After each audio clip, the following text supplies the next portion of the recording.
পিকু, তুমি শুকায় গেছো পড়ে যাওয়ার পরে।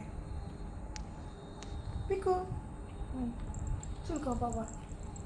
এই তো, হ্যাঁ, চুলকাও।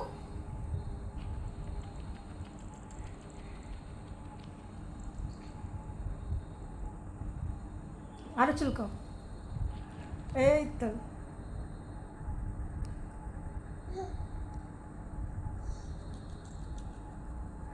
শরীরে তুমি না কালকে গোসল করলা পিকু, তাও এত চুলকানি কেন তোমার?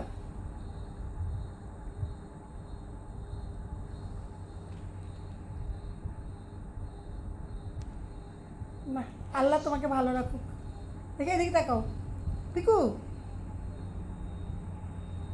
আচ্ছা, চুলকা পারো? আচ্ছা করো। তাও তুমি ভালো থাকো বাবা, ভালো থাকো। ঠিক আছে।